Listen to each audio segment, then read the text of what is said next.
Pwede na magpasa? Oh, kakastart lang ah. Magpapasa ka agad. Siguraduhin mo lang yung gawa ko, mas maayos sa itsura mo ah. Okay class, let's congratulate Miss Guevara for having a perfect score. That's all. Class dismissed.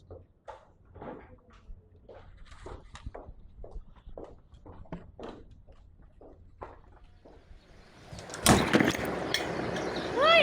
Ate, huwag mo yung gagawin! Yan mo nga ako. Marami ka pang gagawin sa buhay mo. Pinagsasabi mo. Nagpapahangin lang naman ako eh. Totoo ba? Ate naman eh. Wait, di lang familiar. Ikaw ba yung absent ng absent tapos laging tulog ng tulog sa klase? Wait, ikaw ba yung laging top scorer sa exam? Grabe pala talaga yung reputation ko, no?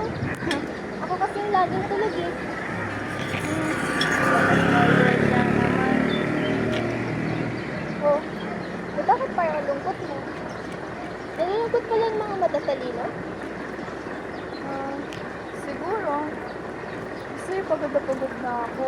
Hindi na pagod na sa cycle na ganito. Yung puro aral. Tapos, isatisfy pa yung parents. Totoo ba? Gusto ko nga maging kagaya mo eh. Yung masipag, matalino. Ewan ko ba? Hindi ko yung magawa-gawa. Well ba? Mas gusto ko nga yung lifestyle mo eh. Yung may freedom ka. Tapos, nagagawa mo lahat ng gusto mo. What if magpalit tayo ng buhay? Kung pwede lang eh. Sinimulan ni Ariana na gawin ang pamumuhay na kagaya ni Kay na maging mas masipag mag-aral. Nariyan naman si Kay na simpleng suporta na lamang sapat na para makuha ang kalayaan sa araw-araw na pagod sa pag-aaral. Hindi naman siya nagpabaya, ngunit mas pinagtuunan niya ng pansin ang pagpahinga sa sarili at pagsuporta sa iba. Class, the Don Mariano Fortunato Hoxon Memorial Award is the highest, most meritorious award that can Parang gusto ko mag-apply dyan. Ano kaya pwede kong gawin?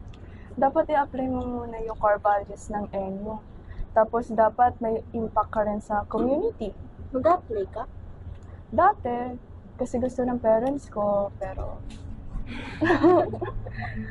Hindi lamang para sa parangal ang kanyang mga ginagawa, ngunit para sa pagbabago ng kanyang pamumuhay.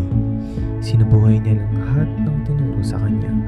Si Ariana ay isang nasyonalya na hindi lamang sarili ang iniisip, gagawin niya rin ang lahat para sa kanyang